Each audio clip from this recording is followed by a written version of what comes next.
sama-sama membaca basmalah Bismillahirrahmanirrahim. Dan kita lanjutkan dengan membaca doa Saidul Istighfar. Allahumma anta rabbi la ilaha illa anta khalaqtani wa ana abduka wa ana ala ahdik wa wa'dik mastata'tu a'udzu bika min syarri ma sana'tu abu'u laka bi ni'matika alayya wa abu'u laka bi dzambi faghfirli fa innahu la yaghfiru dzunuba illa anta.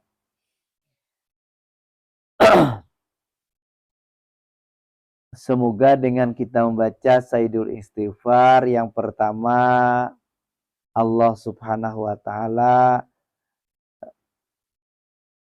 berikan kepada kita sekalian pengakuan dari Allah bahwa kita sebagai hambanya, dan segala dosa-dosa yang kita lakukan, baik yang kita sengaja maupun yang tidak kita sengaja, diampuni oleh Allah Subhanahu wa taala. Nah, dengan itu mari kita bertawasul. Ini merupakan amal soleh kepada Allah Subhanahu wa taala, dan ini merupakan amal soleh kepadanya, maka mudah-mudahan kita bisa dilapangkan dada kita untuk menerima ilmu pengetahuan. Bapak dan Ibu sekalian yang berbahagia, kita beberapa minggu ini ada jeda ya, ada libur ya. Nah, kemudian juga saya ada halangan untuk mengisi, dan alhamdulillah kemarin kita bisa diisi oleh saudara kita, yaitu Bapak Haji Rusli Al-Khairi. Nah, pengajian kita pada malam hari ini kita akan lanjutkan ya Pak ya, syarat-syarat diterimanya syahadah ya.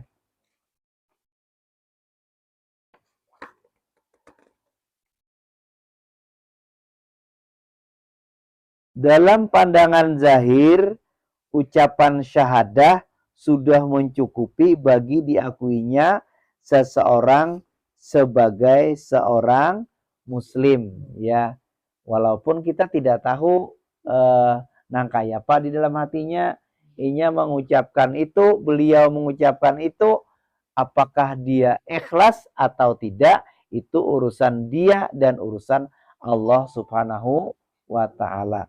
Namun kalau dia sudah mengucapkannya, kalau ada orang yang sudah mengucapkannya, itu kita pandang sebagai saudara kita ya. Kita akui sebagai saudara kita. Nah, namun ya, dalam pandangan batin di sisi Allah Subhanahu wa taala, seseorang harus berupaya memenuhi syarat-syarat diterimanya syahadat ya. Apa saja syarat-syaratnya yang telah kita pelajari kemarin? Syahadat itu diterima oleh Allah Subhanahu wa taala kalau didasari dengan ilmu. Kemudian yang kedua, syahadat diterima oleh Allah Subhanahu wa taala dengan didasari dengan keyakinan. Yang ketiga, syahadat diterima oleh Allah Subhanahu wa taala dengan didasari dengan keikhlasan. Yang keempat, syahadah itu bisa diterima oleh Allah Subhanahu wa taala kalau didasari dengan as-sidik ya, kejujuran. Nah, itu yang telah kita kaji pada pertemuan yang lalu ya. Nah, kemudian syarat yang kelima, syahadah harus didasari dengan mahabbah. Apa itu mahabbah? Kecintaan ya. Benar gak kita cinta sama Allah Subhanahu wa taala? Nah, dengan mengucapkan syahadah ya. Nah, Syahadat yang kita ucapkan hendaknya didasari rasa cinta yang menghilangkan kebencian dan rasa tidak suka.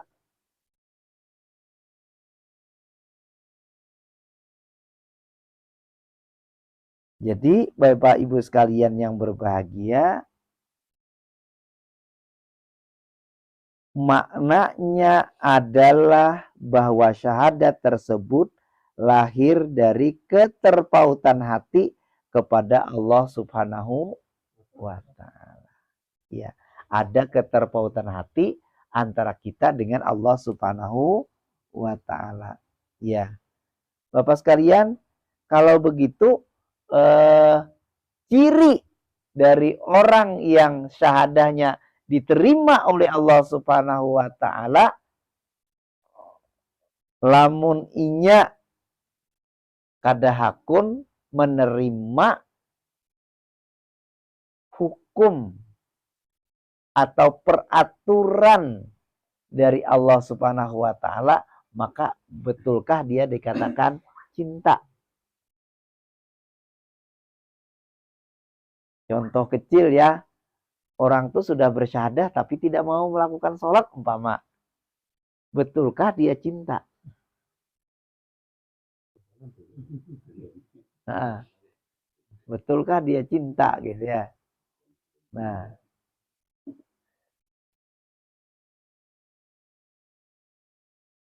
karena cinta itu membutuhkan pengorbanan. Jadi kalau belum melakukan pengorbanan, maka belum dikatakan cinta yang sesungguhnya. Salah satu pengorbanan umpamanya masalah salat. Salah satu pengorbanannya apa Pak? Kita melawan hati. Kita berat umpama melaksanakan sholat. Kita lawan hati itu agar kita ikhlas untuk melakukan sholat. Ya. Umpamanya ibu-ibu berat untuk menutup aurat, mamanya ya Bu ya. Salah satunya memasang jilbab, mamanya berat rasanya untuk berjilbab.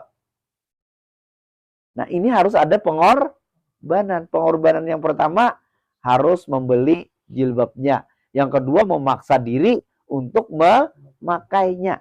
Itu namanya pengorbanan. Ya. Iya. Iya. Kadang orang kan begitu, alasannya macam-macam ya. Alasan macam-macam. Ada saja Pak yang alasannya macam-macam. Yang penting ya hatinya bersih ya. Walaupun kada berjilbab kada apa-apanya. Yang penting hatinya bersih. Ada juga untuk bapak-bapak sing penting berbuat kebajikan ya, ada juga kayak itu. Biar gak sholat kita. Sing penting berbuat kebaikan. Nah, berbuat kebaikan, iya itu dianjurkan oleh Islam, dianjurkan oleh Allah Subhanahu wa Ta'ala, dianjurkan bagi orang yang sudah bersyahadah. Tetapi tidak cukup untuk berbuat kebaikan. Maksudnya kan berbuat kebaikan ini kepada sesama manusia. Tidak cukup di situ saja. Tapi kita harus berbuat kebaikan kepada Allah Subhanahu wa Ta'ala. Berbuat kebaikan kepada Allah Subhanahu wa Ta'ala, kita cinta sama Allah Subhanahu wa Ta'ala. Karena kita cinta kepada Allah Subhanahu wa Ta'ala, apapun yang diperintahkan oleh Allah Subhanahu wa Ta'ala, kita laksanakan. Apapun yang dilarang oleh Allah Subhanahu wa Ta'ala, kita tinggalkan. Nah, sebagaimana Allah Subhanahu wa Ta'ala berfirman dalam Al-Quran, mari kita lihat ya. Surah kedua, surah Al-Baqarah, ayat 165. A'udzubillahi minasyaitonirrajim. Wa minan nasi mayyatakhidhu min dunillah. Mayyatakhidhu min dunillahi andada yuhibbunahum kahubbillah. Walladzina amanu asyaddu hubbalillah. Dan di antara manusia ada orang-orang yang menyembah tandingan-tandingan selain Allah. Mereka mencintainya sebagaimana mereka mencintai Allah. Adapun orang-orang yang beriman sangat cinta kepada Allah. Nah, jadi memang ini konteksnya kepada orang-orang musyrikin. Konteksnya kepada orang-orang musyrikin. Orang-orang musyrikin itu inya sangat cinta kepada selain Allah. Tetapi juga dia cinta kepada Allah. Ya. Dia juga berdoa kepada Allah, tapi masih meletakkan sajen. Bagi kawan-kawan kita, sering itu terjadi. Kalau di Pemalongan itu kan, kalau mau dumping, Pak. Kalau mau dumping cari emas, itu sering sekali terjadi itu.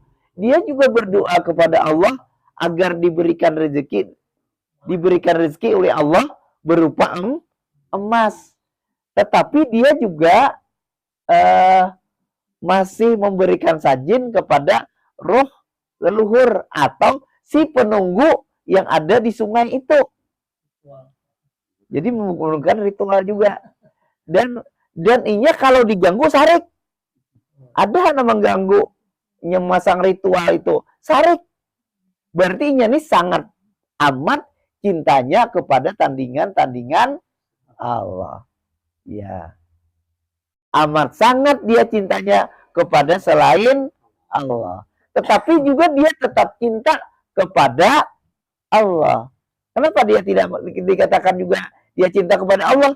Contohnya dia juga masih membaca doa selamat. Baca doa selamat juga dia. Betul gak, Pak? Betul, baca doa juga selamat juga. Dia cinta juga sama Allah. Tetapi bagi orang yang beriman, tinggalkan sajen, tinggalkan tandingan-tandingan selain daripada Allah, hanya dia berdoa minta kepada Allah Subhanahu wa Ta'ala. Karena dia yakin dari makna la ilaha illallah, la razika illallah. Tidak ada yang maha pemberi rezeki selain Allah. Ya. Kadang ada juga, Pak, kalau kami di hulu sungai itu, kalau dia garing, dia sakit, ya. Dia sakit. Dia itu di mana dia sakit, umpamanya di sungai ini sakitnya. Atau di pohon di sini, dia datang dari pohon sini sakit. Nah, maka dia akan berikan ritual kepada si penjaga pohon. Atau memberikan ritual kepada si penjaga sungai. Karena ini kapuhunan ujarnya. Kapuhunan. Nah, berikanlah dia sajen. Tapi begitu dia bawa sajen ke sana, dia sambil juga baca doa selamat. Lalu dimakanlah sama-sama sajennya tadi. Kuenya dimakan sama-sama. Tapi dia juga memberikan persembahan kepada yang dianggap sebagai roh tadi, yang mengganggu dia sehingga dia menjadi orang yang sakit. Nah, tapi bagi kita bagaimana yang beriman? Ya, maka begitu ditanya Nabiullah Ibrahim, siapa Tuhan kamu? Maka Nabiullah Ibrahim menjawab, fahuwa yashfin. Dialah yang maha menyembuhkan. Nah, karena kita yakin la ilaha illallah, itu maknanya adalah tidak ada yang maha menyembuhkan kecuali Allah. Ya. Nah, Bapak sekalian, jadi Karena kita sudah mengucapkan syahadatain, maka tidak ada yang lain kecuali kita hanya meletakkan cinta yang sepenuhnya, cinta yang sebenarnya hanya kepada Allah Subhanahu wa ta'ala. Nah,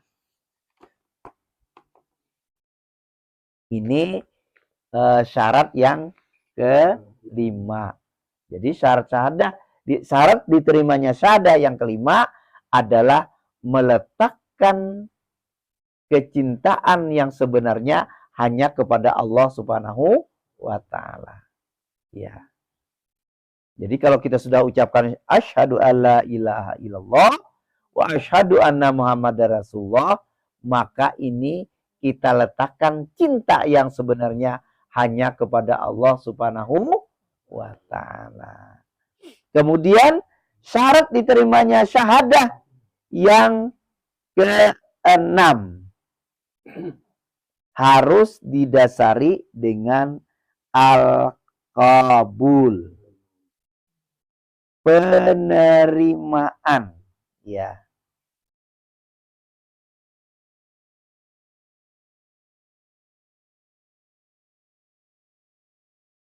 Allah menceritakan keadaan orang kafir Quraisy yang tidak mau menerima dakwah Nabi besar Muhammad Sallallahu Alaihi Wasallam, yang di dalam firman-Nya yang terdapat dalam surah As-Saffat surat 37 ayat 35 sampai dengan ayat 36.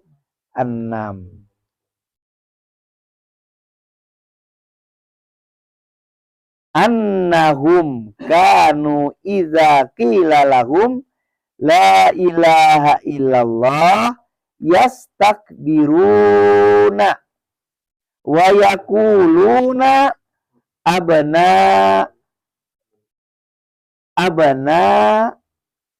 lana.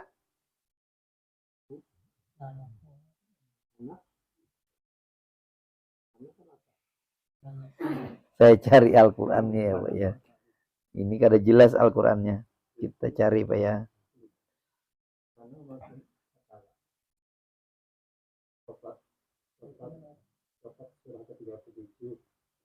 As-Saffat surat 37 ayat 35 sampai 36.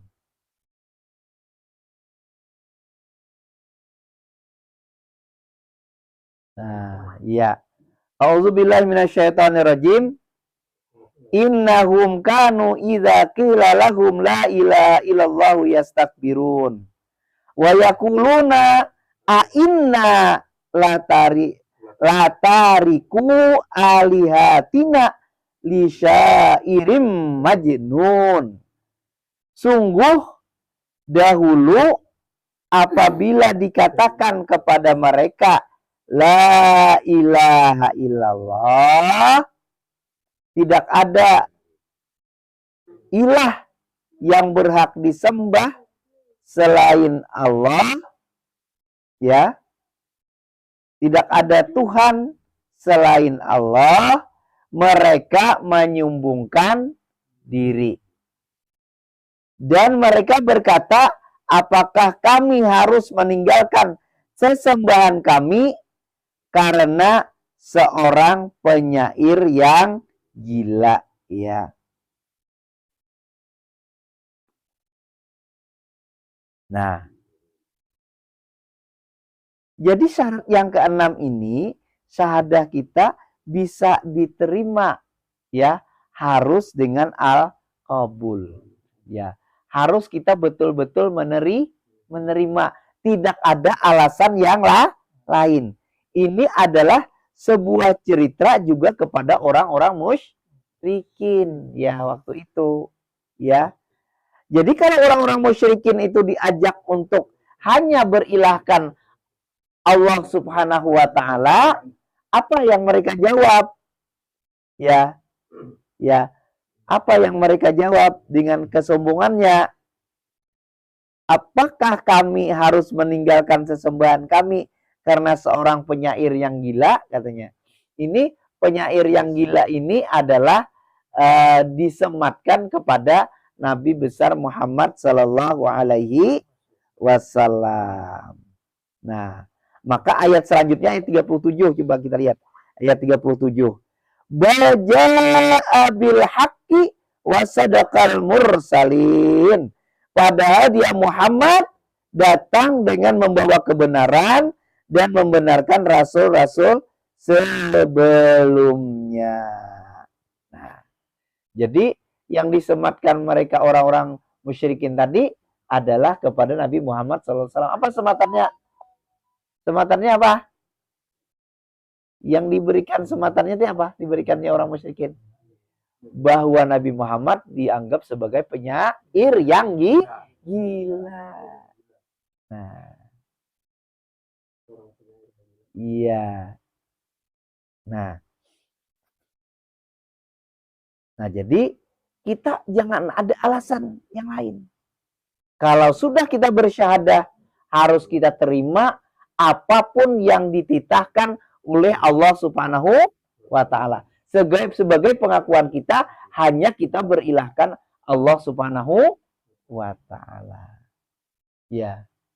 Jadi kalaunya kita seperti yang kasus-kasus tadi, ya, kasus-kasus tadi, kalau mendumping masih mengadakan sesajinan. Ya kalau kita mencari rezeki maksudnya ya, secara umum mencari rezeki.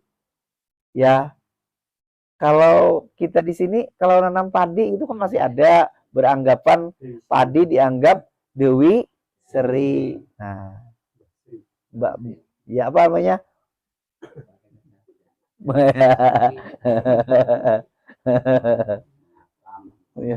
Iya.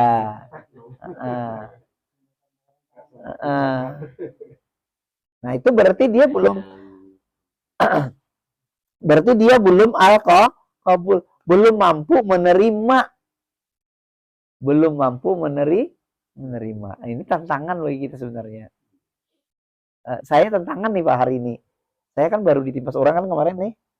Ditimpas oleh Pariman. Ya. Nah, kawan-kawan ini menyarankan membalas, melawan. Melawannya jarnya kan kita kadang-kadang melawan dengan cara fisik, kita dengan cara halus. Nah, dengan cara halus. Jadi saya pikir panjang gitu nah. Apakah saya ini belum bersyahadah gitu. Kalau kita melawan dengan cara halus kan berarti otomatis kan kawan-kawan ini menyarankan menggunakan jin, menggunakan setan, menggunakan jin. Kan ini tantangan nih bagi ulun nih. Diuji ulun mampukah ini? Mampukah gitu. Kalau menurut hati kan iya gitu kan, gitu. Kalau menurut hati iya. Ya nafsu. Iya. Ini salah satu contoh gitu real. Iya. Salah satu contoh real. Nah, dan bagi kawan-kawan yang bubuhan Dayak ya, bubuhan Bukitan lah kan bahasa kami kan sana. Itu tuh kalau diajak sana kan diberi duit pun aja. Masalahnya kan ilmunya itu terpakai gitu. Ya, tersalur bakatnya gitu. Tersalur bakatnya. Nah, apalagi bagi ulun sendiri kan keturunan dari mereka gitu. Keturunan orang-orang Bukitan itu, keturunan Dayak. Nah, ya artinya bahasa kasarnya lambat bepadah aja. Lawan kepala suku di sana ya, lawan marga di sana, warga di sana. Ya. Bepada malah senang dia, tersalur maksudnya, tersalur hobinya gitu. Tapi kita karena sudah kita bersyahadah, apakah kita harus melakukan itu? Ya. Nah, jadi ini tantangan bagi kita gitu ya, tantangan bagi kita. Nah, kemudian syarat yang terakhir, yang ketujuh. Syarat yang terakhir diterimanya syahadah itu adalah al-inqiyat, kepatuhan, ketundukan. Ya. Nah, syahadat memiliki konsekuensi dalam segala aspek kehidupan seseorang muslim. Seorang yang mengucapkan la ilaha illallah haruslah patuh terhadap syariat Allah Subhanahu wa ta'ala, serta tunduk dan berserah diri kepada Allah Subhanahu wa ta'ala. Mari kita lihat, Allah berfirman dalam surah 31, surah Luqman ayat 22. Wa may yuslim wajhahu ilallah wa huwa muhsinun faqadistamsaka bil urwatil wuthqa wa ilallahi akibatul umur.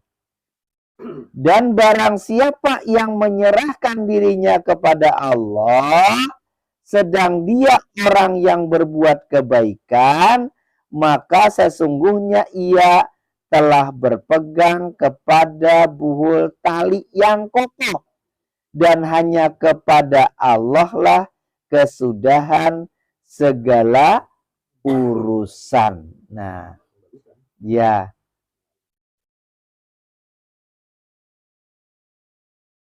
Nah, jadi di situ kita harus berserah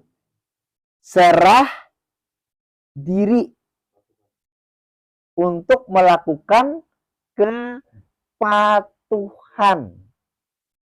Melakukan kepatuhan. Nah, jadi artinya apapun yang diperintahkan Allah itu konsekuensi bagi orang yang bersyahadah harus melaksanakannya sesuai dengan kemampuannya. Sesuai dengan kemampuannya. Nah, definisi sesuai dengan kemampuannya ini bagaimana, Pak? Artinya dia sudah berusaha. Bukan tidak berusaha. Kadang kan ada lagi kawan-kawan tuh yang kadang hendak salat tuh, Pak. Yang kadang mau salat itu, aku ya belum belum mampu lagi salat. Padahal dia tidak berusaha untuk salat. Belum mampu lagi. Sebenarnya dia tidak mau. Nah, jadi apapun yang diperintahkan Allah harus kita patuhi. Ya. Nah,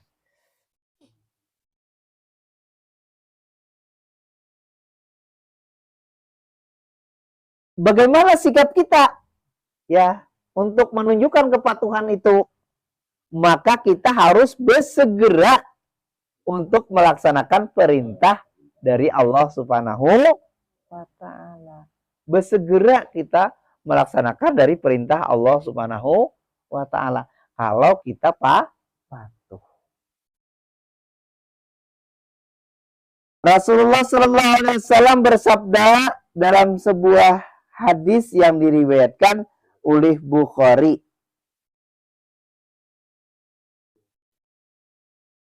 An Safiyah binti Saibah ana Aisyah radhiyallahu anha kanat taqulu lamma nazaltu hazihil ayah wa ma nazalat hazihil ayah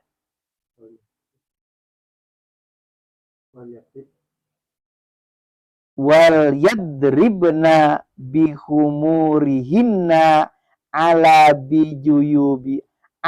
juyubihinna akhazna azrahunna fasakkaknaha min kibalil hawashi fakhtamarna biha.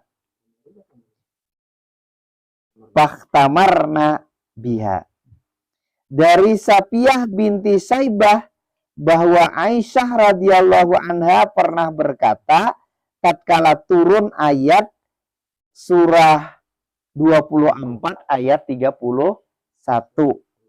Ya, surat An-Nur ayat 31.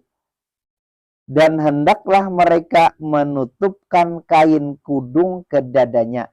Ini tentang jilbab. Ya, tentang jilbab. Maka mereka langsung mengambil sarung-sarung mereka dan memotongnya dari bagian bawah, lalu menjadikannya sebagai kerudung mereka. Nah, jadi sejarah kerudung itu dari sarung dulu.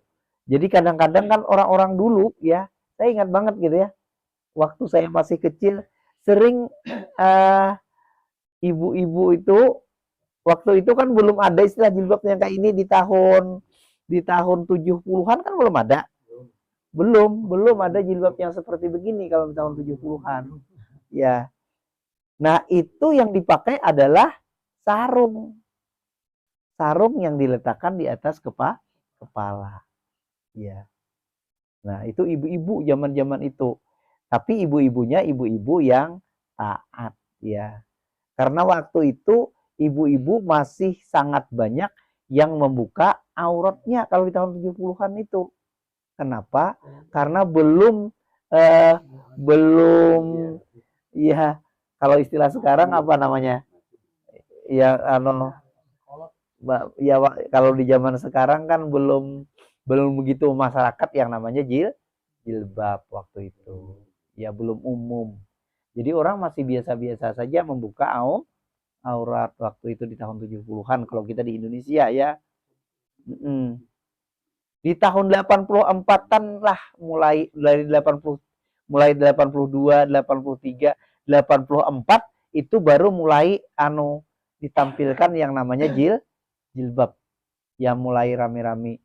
Ada yang sampai diberhentikan dari sekolah kan waktu itu yang memakai jilbab. Ya, ya. Ya, di zaman-zaman itu memang betul-betul perjuangan teman-teman kita yang memakai jilbab.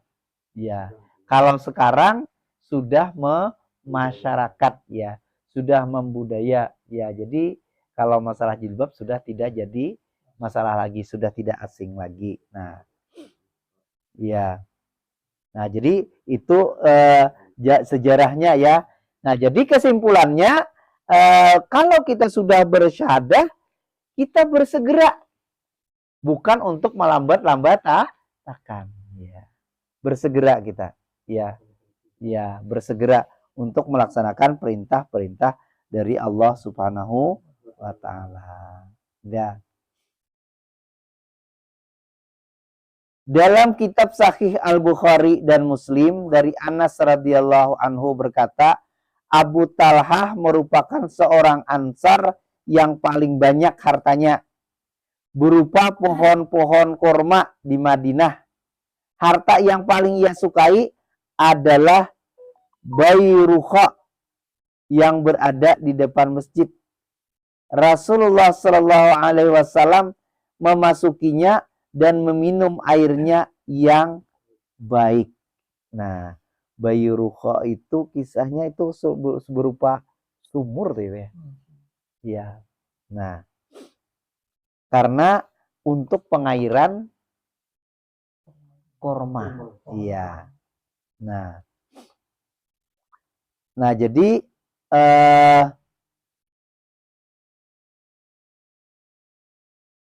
ini diberikan teladan oleh Abu Talhah. Abu Talhah untuk memberikan sedekah ya berupa air. Ya, karena waktu itu kalau di zaman Rasulullah itu kan di padang Arab lah gitu, di Arab waktu zaman dulu itu air itu sangat berguna. Ya. Sangat berguna, beda kita dengan di Indonesia. Ya. Nah,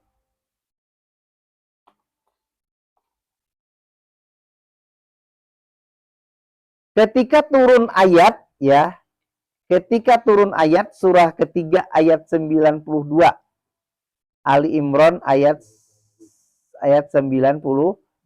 A'udzubillahi minasyaitonirrajim. lan tanalul birra hatta tunfiqu mimma tuhibbun wa ma tunfiqu min syai'in fa innallahu bihi alim. Kamu sekali-kali tidak sampai kepada kebajikan yang sempurna sebelum kamu menafkahkan sebagian harta yang kamu cintai. Dan apa saja yang kamu nafkahkan, maka sesungguhnya Allah mengetahuinya. Nah, Abu Talha berdiri di hadapan Rasulullah SAW. Seraya Abu Talha berkata, sungguh harta yang paling aku sukai adalah bayruha. Aku sedekahkan untuk Allah. Aku mengharap kebaikan dan simpanan pahalanya di sisi Allah. Pergunakanlah wahai Rasulullah sebagaimana Allah menentukan pada Anda. Nah, ini. Jadi kalau kita ada punya harta yang paling bagus itu bersedekah dengan harta yang paling kita cintai, yang paling kita sayangi. Emang berat tuh Pak ya? Berat sebenarnya. Iman-iman kan gitu. Nah, iya. Nah, lalu ini tantangan bagi kita. Tantangan bagi kita. Karena kalau kita sudah mengucapkan syahadah asyhadu alla ilaha illallah, kita akan yakin. Ya, yakin. Ya. Setelah yakin apa lanjutan ayat itu, Pak? Berjihad di jalan Allah. Dengan apa? Dengan harta dan jiwa. Nah, dengan harta dan jiwa. Ya. Ampusikum. Nah, ini. Jadi ini tantangan bagi kita. Hari ini kan kita tantangan untuk memberikan infak itu sangat banyak sekali, terbuka sekali. Kalau kita di Tanah Laut untuk masjid kita di Panggung ini sedang dipugar, ya. Kemudian ada gedung dakwah. Sekolah kita hampir susah untuk berjalan karena masih kekurangan pendanaan dan diakibatkan juga kurangnya siswa. Nah, ini tantangan bagi kita. Bagaimana gitu ya? Tantangan bagi kita. Cuman kawan-kawan sudah mulai untuk di daerah itu ada yang sudah menginfakkan kebun ya Pak Teguh ya. Kebun sawit sekarang digarap oleh Pak Kastari. Ya. Sudah ada yang mulai sudah. Iya. Jadi sudah ada mulai itu ya. Nah, kita juga nanti berupaya ya. Kalau tidak bisa kita banyak ya sedikit. Ya. Kita melakukan ada infak ya. Karena ini dituntut oleh Allah Subhanahu wa taala. Sebagai apakah ini betul-betul orang yang sudah yakin, orang yang sudah siap berbakti dengan kepatuhannya ya, dengan kepatuhannya.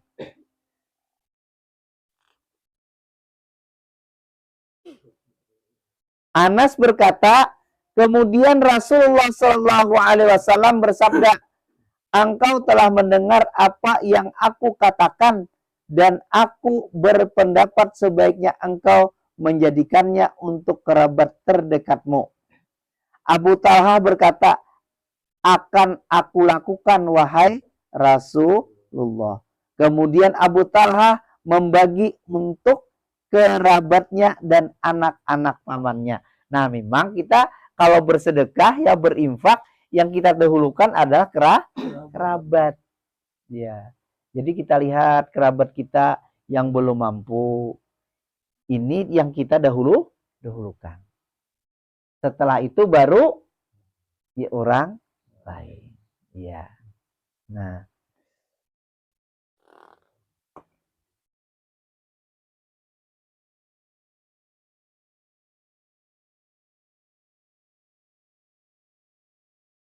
Nabi sallallahu alaihi wasallam bersabda, la yu'minu ahadukum hatta yakuna hawahu tab'an lima ji'tu bih.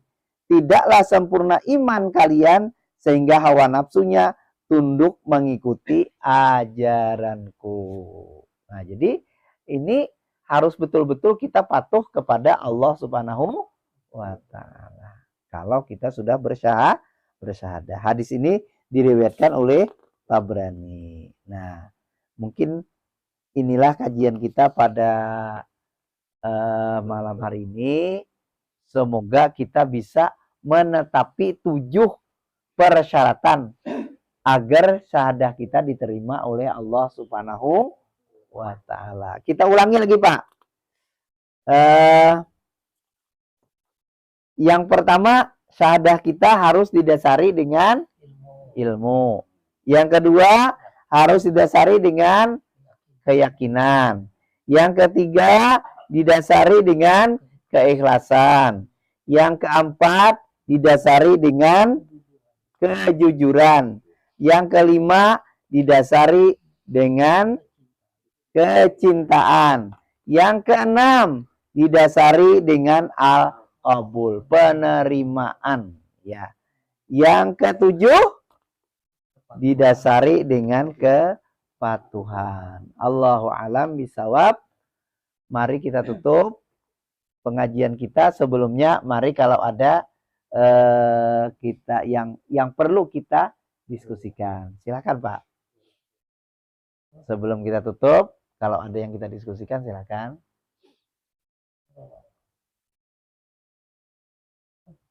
Monggo, siapa dulu? Siapa dulu? Nggih. Cukup. Paham. Nggih. Paham tuh paham lah. Iya. Iya. Mari kita tutup dengan sama-sama membaca doa kafaratul majlis. Subhanakallahumma rabbana wa bihamdika astaghfiruka asyhadu alla ilaha illa anta astaghfiruka wa atubu ilaik. Walhamdulillahirabbil alamin. Assalamualaikum warahmatullahi wabarakatuh.